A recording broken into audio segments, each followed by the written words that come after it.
टाळ वाजे मृदुंग वाजे वाजे हरीचा विणा माऊली निघाले पंढरपुरी मुखाने विठ्ठल विठ्ठल म्हणा। लोकशाही मराठीच्या सर्व प्रेक्षकांना आषाढी वारीच्या हार्दिक शुभेच्छा।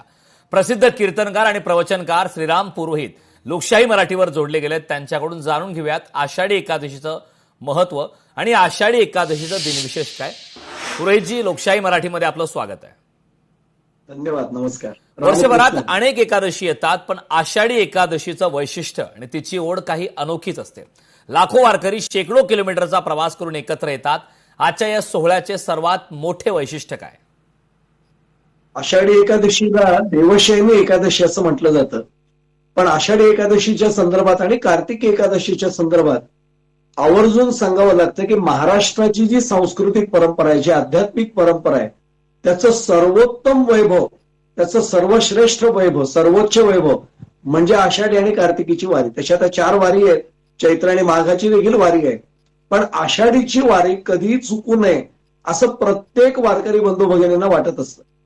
जी आपल्या सगळ्यांच्या मनातली भावना आहे ती जगद्गुरु विश्ववंद्य संत तुकाराम महाराजांनी अप्रतिम शब्दात वर्णन केले। आषाढी कार्तिकीचा सोहळा चला जाऊ पाहू डोळा, किंवा माझ्या जीवीची आवडी पंढरपुरा नेईन गोडी, हे जे माऊली म्हणाले की सर्वच वारकरी संप्रदायातल्या प्रत्येकाची मनातली भावना आहे की मला कुठल्याही संदर्भामध्ये आषाढीच्या निमित्ताने का होईना आणि कार्तिकीच्या निमित्ताने का होईना पंढरपुरात पोहोचायचं। तसं तर पांडुरंग नाही असं ठिकाणच कुठे नाहीये। विठ्ठल जळीस्थळी भरला रीता ठाव नाही उरला, ही आमच्या सगळ्यांची श्रद्धा आहे, पण तरी देखील आषाढीला भगवंत आमची वाट पाहतोय असं आम्ही नेहमी म्हणतो। मी या संदर्भात एक संत, आमच्या वारकरी संप्रदायातल्या महिला संत ज्या होत्या, संत जनाबाई, फार मोठा अधिकार त्यांचा। जनाबाईंनी त्यांच्या एका अभंगातलं जे म्हटलं ना, ते आषाढी एकादशीच्या संदर्भात आपल्या सर्वांच्या महत्व लक्षात येईल। जनाबाई या अभंगातनं म्हणतात, देहाचा पालट विठोबाची भेटी, जळ लवणा गाठी पडोनी ठेवी। आणि त्याच्यात अंतिम चरणामध्ये त्या म्हणतात की नाम याचे जनी आनंद पै झाला, भेटावया आला पांडुरंग। आता हे याचा मी संदर्भ का देतोय, तर एरवी आम्ही पांडुरंगाचं दर्शन घ्यायला जातोच, किंबहुना इथे ओढ असते अंतःकरणामध्ये कधी पांडुरंगाला भेटतोय, पण पांडुरंगाला भेटायला आम्ही एरवी जात असतो। आणि जनाबाई या अभंगाच्या अंतिम चरणात जे म्हणाल्या की नाम याचे जनी आनंद पै झाला, भेटावया आला पांडुरंग, नेमकी ही अनुभूती आपल्याला आषाढी एकादशीच्या निमित्ताने 100% येते। म्हणजे कळसामध्ये येऊन पांडुरंग परमात्मा वारकऱ्यांना भेटायला आलेला असतो, ही आमची श्रद्धा आहे। त्यामुळे जनाबाई ज्या म्हणाल्या ते आषाढी एकादशीला ज्याला अनुभवायचंय त्यांनी या एकादशीची वारी कधी चुकवायची नाही। खरं तर आपण पाहतोय की लाखोंचा जनसमुदाय, मैलोन मैल चालणारा प्रवास, तरीही कुठलाही गोंधळ नाही। वारीची ही शिस्त जी आहे ती जगभरातील व्यवस्थापन तज्ञांसाठी अभ्यासाचा विषय ठरली आहे। या अद्भुत नियोजनामागे कोणती शक्ती आहे आणि विचार आहेत, नेमकी कोणती ऊर्जा आहे? अगदी अगदी मुळामध्ये श्रद्धा हा त्यातला एक सर्वात महत्वाचा भाग आहे। श्रद्धावान लभते ज्ञानम। वारकरी संप्रदायातल्या प्रत्येकाची नितांत श्रद्धा आहे की वारी माझी चुकू नये। मग या वारीमध्ये कुणालाही सूचना द्याव्या लागत नाहीत की असं करा तसं करा, अमुक करू नका तमुक करू नका। मी नेहमी उल्लेख करतो की हैबत बाबा आरफळकरांना याचं श्रेय द्यावं लागतं, जे लष्करातले तर त्यावेळेचे सैन्यातले फार मोठे अधिकारी होते शिंदेच्या सरदारांच्या काळामध्ये, पण त्यांनी या वारीमध्ये शिस्त आणली, व्यवस्थापन लावलं। एक साधा उल्लेख आपल्याला करतो की जर व्यवस्थापन शास्त्र, ज्याला मॅनेजमेंट सायन्स म्हणतात, हे जर शिकायचं असेल तर मॅनेजमेंट कॉलेजेसमध्ये जावं लागेल, अगदी त्याची पदवी डिप्लोमा डिग्री आपल्याला मिळवायला लागेल, पण ते सगळं तात्विक म्हणजे थेरॉटिकल नॉलेज आहे।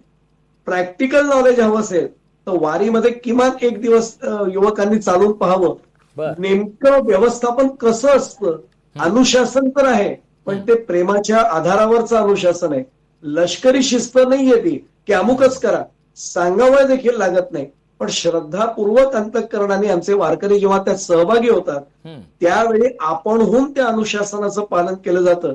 आणि अगदी मोकळेपणाने सांगतो, ज्यांनी किमान एकदा वारी केली त्या सगळ्या व्यक्तींना आपल्या दैनंदिन जीवनात देखील ही सवय आपोआप लागते। हैबत बाबा आरफळकरांना तर श्रेय द्यावंच लागतं, पण त्याचं अनुशीलन, अनुकरण हे आजही प्रत्येक वारकरी। आपण युवकांचा उल्लेख करताय म्हणून गेल्या काही वर्षात वारीमध्ये तरुणांचा, आयटी प्रोफेशनचा आणि उच्च शिक्षितांचा सहभाग हा मोठ्या प्रमाणावर वाढलाय। आजची तरुण पिढी जी आहे ती वारीकडे आणि संत साहित्याकडे कोणत्या दृष्टीने पाहत आहे असं तुम्हाला वाटतंय? तरुण पिढी अगदी अगदी मी भाग्यवान आणखी एका बाबतीत आहे की मी शिक्षकी पेशात देखील आहे, त्यामुळे माझा या महाविद्यालयीन विद्यार्थ्यांच्या विशेषतः युवक गटातल्या आणि नुकतेच जे आता ज्याला आपण काय म्हणू नोकरीला लागलेत, व्यवसायात लागलेत, अशा सगळ्यांची नित्य संपर्क आहे.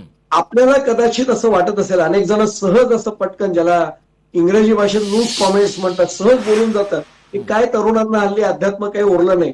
मी या मताशी मुळीच सहमत नाही. सगळे युवक अध्यात्माकडे पाहतायत, पण ते अत्यंत डोळसपणाने पाहतायत. ज्यावेळी हे सगळे युवक अध्यात्मातल्या विविध क्षेत्रांमध्ये पाहत असतात, अनुकरण करण्याचा प्रयत्न करतात, त्यांना वारी जवळची वाटते. याचं कारण असं, ह्या सगळ्या युवकांना प्रत्येक गोष्ट जागच्या जागी शिस्तबद्ध असावी हे निश्चितपणाने वाटतं. त्यांना घरात सुद्धा असं काही आगळ बगळ कोणी बोललेलं आवडत नाही पहा.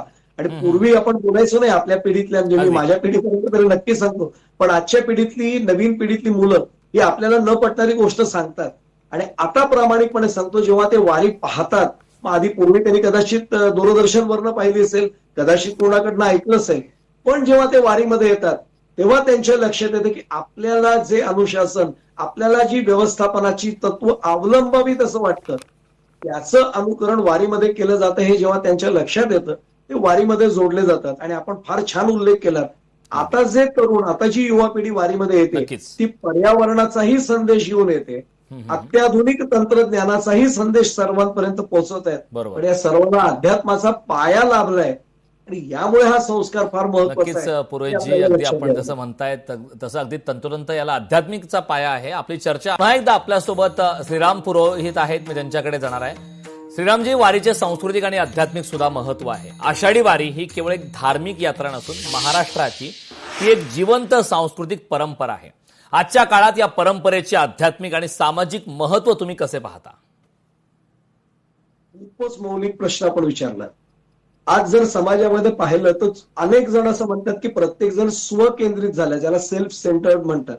मी, माझा आणि माझं याच्याच बाबतीत सगळे विचार करत असताना वारीच्या माध्यमातून आणि आषाढी एकादशीच्या महत्व सांगत असताना संतांनी दिलेला संदेश हा फार वेगळा आहे. आणि मग आपल्या असं लक्षात येतं की माझं न करता, कारण मी आणि माझे मी पण विसरले जयाचे अंतःकरण, त्याला जर माऊली संन्यासी म्हणणार असतील तर आषाढी वारीमध्ये आणि या पंढरपूरच्या वारीमध्ये हे आपल्याला सहज लक्षात येतं. वारीमध्ये चालत असताना आपण फक्त आपला विचार नाही करत, माझ्या सभोवताली जे आहेत त्यांचा विचार प्रथम आपण करायला लागतो. आणि एवढा मोठा संस्कार आहे हा कदाचित पुस्तकी ज्ञानात नाही मिळणार, पण हा प्रत्यक्ष व्यवहारामध्ये वारीत चालत असताना कळतं की माझ्या शेजारचा वारकरी जो आहे त्याचं सुख दुःख आहे, माझं सुख दुःख आहे, ही भावना आपोआप विकसित होत जाते. हा संस्कार जर खरंच पाझरत पूर्ण समाजापर्यंत पोहोचला तर आज ज्याला आपण भीती व्यक्त केली जाते, जी म्हणतो की जो तो स्वतः पुरताच आहे, स्वतःला दुसऱ्याचा, स्वतःच्या बाहेर पुढे, परिघाच्या बाहेर कोणी बघायला तयार नाही, हे सगळं चित्र बदलू शकेल. फक्त एवढंच करावं लागतं की माझ्या पलीकडे जो काही संपूर्ण समाज आहे त्याचं मला सहकार्य मिळतं. आणि वारीतल्या प्रत्येकाला जाणीव असते बरं का. म्हणजे एक साधं उदाहरण सांगतो, आम्ही इथून मागणं चालत असतो, पण आमच्या भोजनाची व्यवस्था करायला पुढे गेलेली माणसं जी आहेत ती वारीमध्ये चालत नाहीये, पण आमच्या सगळ्यांची व्यवस्था करायला ते पुढे गेलेत. मग कोणी तंबू उभारणारा असेल, कोणी भोजन व्यवस्था सांभाळणार असेल, कोणी रस्त्यावरनं चालताना अपघात होणे म्हणून सगळी शिस्त नीट पाळली जाते का याकडे लक्ष देणार असेल, तो कदाचित माझ्यासारखा ज्ञानोबा माऊली, ज्ञानराज माऊली तुकाराम हा जयघोष एवढा उत्स्फूर्तपणे माझ्यासारखा मोकळेपणे नाही करू शकत आहे, पण तो माझ्यासाठी करतोय आणि म्हणून मला वारी जमते. हे आपोआप जेव्हा अनुभूतीला येतं ना त्यावेळी मग आपल्याला कळतं की मी एकटा म्हणजे कोणी नाही, समाज माझ्या बरोबर असेल तरच मला सगळं हे शक्य होतं. फार मोठा संस्कार या वारीच्या माध्यमातून मिळत असेल याचा व्यापक अर्थ आपल्या जेव्हा लक्षात येतो तेव्हा वारीचा सामाजिक आशय आपल्याला सहज कळू शकतो. येस, नक्कीच. श्रीराम पुरोहितजी, खूप खूप धन्यवाद. आपण लोकशाही मराठीशी संवाद साधलात त्याबद्दल.